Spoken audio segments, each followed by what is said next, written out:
আসসালামু আলাইকুম দর্শক। এখন অনেক গরম, এই সময় আমাদের খুবই কম মশলা দিয়ে খাবার খাওয়া উচিত। আজকে উস্তে দিয়ে খুবই মজাদার একটা রেসিপি দেখাবো। খুবই হালকা মশলায় এটা রান্না হবে।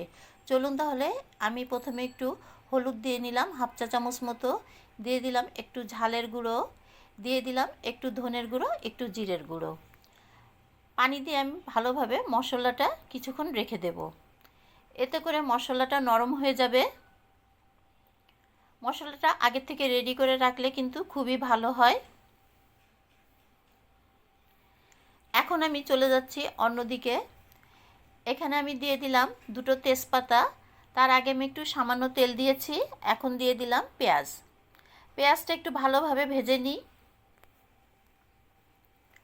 পেঁয়াজটা ভাজা হয়ে গেছে। এখন এখানে আমি দিয়ে দেব কুচি করা রসুন।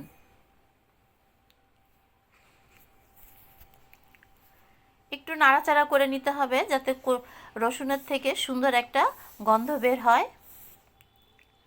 এখন আমি দিয়ে দিলাম উস্তে। এখানে খুব পাতলা করে উস্তেটা কেটে নেবেন। আর দিয়ে দিলাম একটু লবণ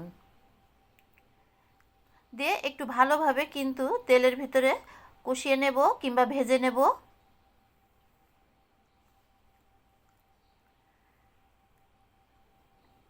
দিয়ে দিলাম কয়েকটা শুকনো মরিচ।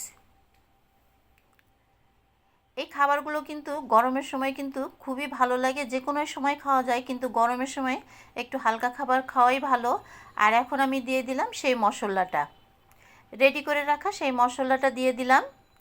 আমার কিন্তু খুব ভালোভাবে কষানো হয়ে গেছে মশলা দিয়ে উস্তেটা। আর এখানে আমি মুগ ডাল ভিজিয়ে রেখেছিলাম হাফ কাপ মতো, সেটাই আমি দিয়ে দিলাম। ডালটা আপনারা যে যার পছন্দ মতো নিতে পারেন।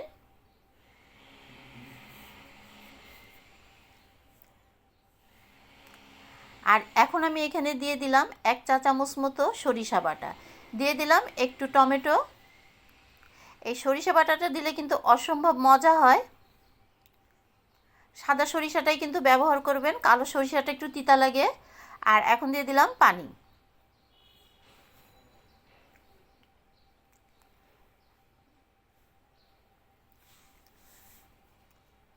ব্যাস, আমার কিন্তু রান্নাটা কিন্তু সুন্দরভাবে হয়ে গেছে। দেখতেই পাচ্ছেন রাঁধতেও কিন্তু খুব কমই সময় লাগে। আমার এই রেসিপিটা কেমন লাগলো? যদি ভালো লাগে তাহলে একটা লাইক, কমেন্ট, সাবস্ক্রাইব করে দেবেন। দেখা হবে পরবর্তী যে কোনো একটা রেসিপি নিয়ে।